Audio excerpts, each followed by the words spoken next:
എന്നാ മഹി ഇവിടുന്ന് പുറത്ത് ചാടിയെന്ന് അറിഞ്ഞാൽ എന്റെ സ്വഭാവം മാറും. ഇത് കുട്ടിക്കളിയല്ല. അതുകൊണ്ട് ഒരു വിധത്തിലുള്ള വിട്ടുവീഴ്ചയും പാടില്ല. അമ്മായി ടെൻഷൻ ആവണ്ട, അവ മുറിന്ന് പുറത്തു പോവില്ല. അതെന്റെ ഗ്യാരണ്ടിയാ.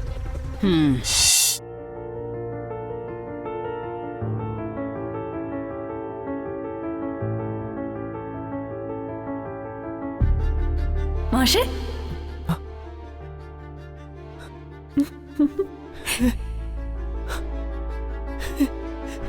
ചിന്നു,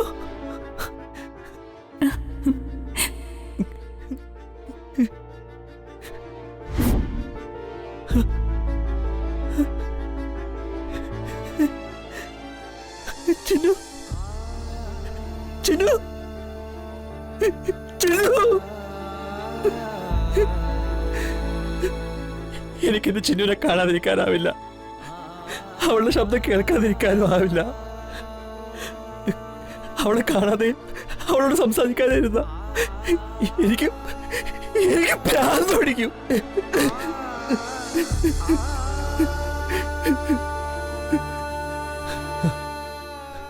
എന്റെ ചിന്നിനോട് കള്ളം പറഞ്ഞവനാ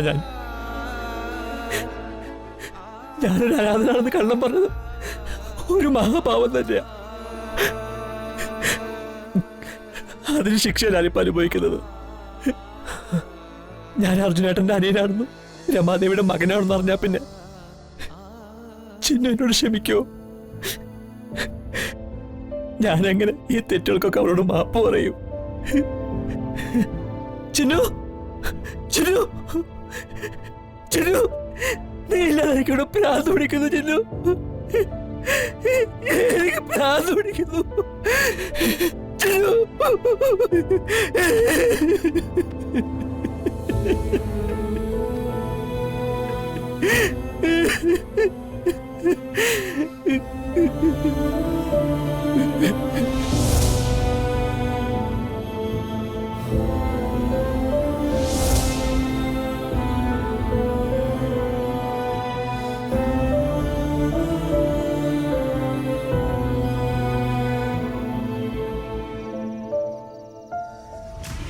എനിക്കിപ്പോ ഇവിടെ ആകെ വിശ്വാസം നിന്നെ മാത്രം. വീട്ടിലെ ജോലിക്കാരെല്ലാവരും ഇപ്പൊ ഹോസ്പിറ്റലിലാ. വീട്ടിലെ രഹസ്യങ്ങളും വീട്ടിലെ കാര്യങ്ങളും എല്ലാം ചിന്നു അറിയും. അതുകൊണ്ട് അവൾ അറിയാതെ വേണം എനിക്ക് ഓരോ നീക്കങ്ങളും നടത്താൻ. ആന്റി എന്താ ആന്റി ഉദ്ദേശിക്കുന്നത്? ഇപ്പോ മഹി വീട്ടിലുണ്ട്. അവനെ ഞാൻ ഇവിടുന്ന് ഹോസ്പിറ്റലിലേക്ക് വിടില്ല. പക്ഷേ ഒരു കരുതൽ എന്ന നിലയ്ക്ക് നീ ഹോസ്പിറ്റലിൽ ഉണ്ടാവണം. അവിടെ മഹി വരുന്നുണ്ടോന്ന് നീ ശ്രദ്ധിക്കണം. പിന്നെ നിനക്കിവിടെ നിൽക്കാൻ പറ്റില്ലെങ്കിൽ നിനക്ക് വിശ്വാസമുള്ള നിന്റെ കൂട്ടുകാരിൽ ആരെങ്കിലും ഒരാളെ അവിടെ നിർത്തണം. നിങ്ങളുടെ വിവാഹ നിശ്ചയം കഴിയും വരെ നമ്മൾ ശരിക്കും ജാഗ്രത പുലർത്തിയേ പറ്റൂ. ആന്റി ഒന്നും കൊണ്ടും വിഷമിക്കണ്ട. ഇത് ആന്റിയുടെ മാത്രല്ല, എന്റെയും കൂടെ കാര്യം. മഹിയെ ആ സെർവന്റിന് ഒരിക്കലും ഞാൻ വിട്ടുകൊടുക്കില്ല. ആന്റി ഒരു കാര്യം മാത്രം ചെയ്താൽ മതി. മഹി ആ വീട്ടിൽ നിന്ന് പുറത്ത് ചാടാതെ നോക്കണം. ബാക്കി ഹോസ്പിറ്റലിലെ കാര്യങ്ങളൊക്കെ ഞാൻ നോക്കിക്കോളാം. ശരി മോളെ. അനസൂയ, മഹി മുറിയിൽ നിന്നും പുറത്തിറങ്ങാതെ നോക്കേണ്ടത് നിന്റെ ചുമതലയാ. അവനെ മുറിക്കകത്തിട്ട് പൂട്ടുവോ അല്ല 24 മണിക്കൂറും കാവല് നിൽക്കുകയോ എന്തു വേണമെങ്കിലും നിനക്ക് ചെയ്യാം. എന്നാ മഹി ഇവിടുന്ന് പുറത്ത് ചാടിയെന്ന് അറിഞ്ഞാൽ എന്റെ സ്വഭാവം മാറും. ഇത് കുട്ടിക്കളിയല്ല. അതുകൊണ്ട് ഒരു വിധത്തിലുള്ള വിട്ടുവീഴ്ചയും പാടില്ല. അമ്മായി ടെൻഷൻ ആവണ്ട, അവ മുറിന്ന് പുറത്തു പോവില്ല. അതെന്റെ ഗ്യാരണ്ടിയാ. പറഞ്ഞത് കേട്ടല്ലോ, കുട്ടിക്കളി പാടില്ല. നിന്റെ നോട്ടം ശരിക്കും മഹിയിൽ തന്നെ ആയിരിക്കണം. കേട്ടല്ലോ? ആ രാജകുമാരി നിക്ക്. അനസൂയ ഈ വീട്ടിലെ കുട്ടിയാ, എന്റെ ചേട്ടന്റെ മകൾ.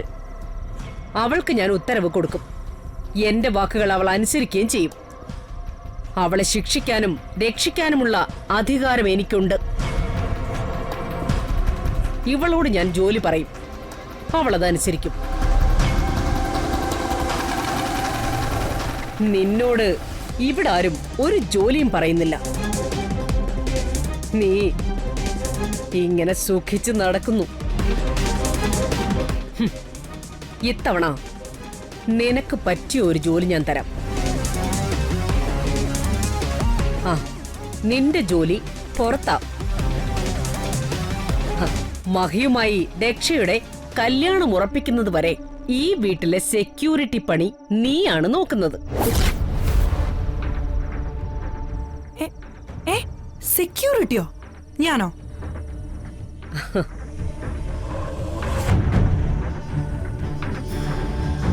സെക്യൂരിറ്റി എന്ന് പറഞ്ഞാൽ യൂണിഫോം ഇട്ട് നീ ഗേറ്റിൽ പോയി നിൽക്കൊന്നും വേണ്ട. ഇവിടെ നമ്മുടെ വീടിന്റെ മുൻവശത്ത് നീ ഉണ്ടാവണം. ഇവിടുത്തെ പണിക്കാരികളെല്ലാം നമ്മുടെ ശത്രുക്കളാ. എല്ലാവർക്കും ചിന്നൂനോടും മഹിയോടുമാണ് താല്പര്യം. അതുകൊണ്ട് അവര് ഹോസ്പിറ്റലിലേക്ക് പോകും വരെ നീ പുറത്ത് കാവലുണ്ടാവണം. അത് മഹി ഈ വീട്ടിൽ നിന്ന് പുറത്തു പോവാതെ നോക്കണം. എൻഗേജ്മെന്റ് ഫംഗ്ഷൻ കഴിയുന്നതിന് മുൻപ് മഹി ഈ വീട്ടിൽ നിന്ന് പുറത്തു പോയെന്ന് ഞാൻ അറിഞ്ഞാൽ എന്റെ സ്വഭാവം മാറും. ഇക്കാര്യത്തിൽ എന്റെ ഭാഗത്തു നിന്നും ഒരു വിട്ടുവീഴ്ചയും ഉണ്ടാവില്ല.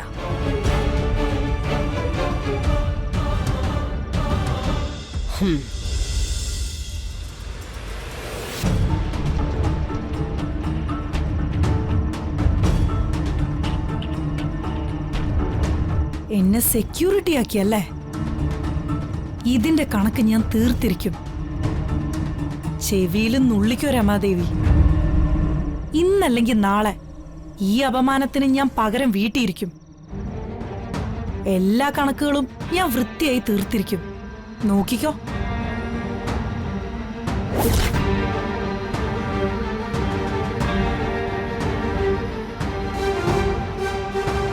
നാളെ ഈ വീട്ടിലെ മഹാറാണി ആവേണ്ടവളാ ഞാൻ. എന്നിട്ട് എന്നെ ഈ വീട്ടിലെ ഒരു കാവൽപ്പട്ടിയെ പോലെ കാവല് നിർത്തിയിരിക്കാം. എത്രയോ ജോലിക്കാരുണ്ട്.